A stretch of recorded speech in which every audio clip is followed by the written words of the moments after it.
L'espérance de vie de ma maladie, CIST 62 ans, gène est 44, donc tu fais vite le calcul, a confié Mathieu il y a quelques mois. Le candidat de l'Amour est dans le Pré 2020 n'a jamais caché qu'il souffrait d'une maladie génétique héréditaire. Celui qui a craqué pour Alexandre et Johnny au speed dating est porteur de la maladie de CADASIL, mais de quoi s'agit-il exactement? Il est estimé qu'une personne sur 24 000 est porteuse de cette maladie génétique. Elle est due à l'anomalie d'un gène, le Notch3, qui contrôle la formation des vaisseaux sanguins lors du développement du fœtus. À cause de cette anomalie, l'irrigation sanguine dans certaines zones du cerveau ne se fait pas correctement, ce qui entraîne des problèmes neurologiques.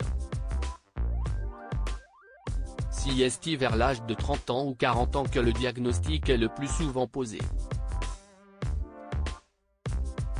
Il est principalement établi grâce à des IRM.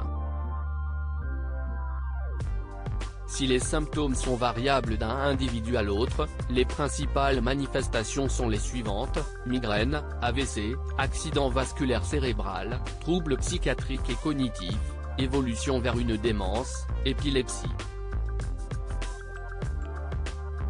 Après 60 ans, la perte d'autonomie et le déclin intellectuel peuvent être prononcés.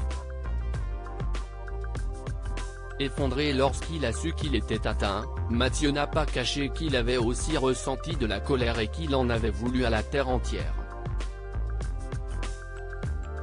Il faut dire que la maladie de CADASIL a bouleversé sa vie sur bien des aspects. D'abord, elle a été à l'origine d'une rupture et indirectement de son inscription à l'Amour est dans le Pré. Dans l'épisode diffusé le 28 septembre 2020 sur M6, Mathieu a expliqué: « Quand je me suis inscrit, j'étais encore avec quelqu'un. Mais je venais d'apprendre que j'allais être malade. Et il m'a dit que si j'étais malade, ça ne pourrait pas le faire. Ça faisait 2 ans qu'on était ensemble. Le soir même, d'énervement, je surfais sur internet, et j'ai vu une pub pour l'Amour est dans le Pré. Je me suis dit que j'allais m'inscrire.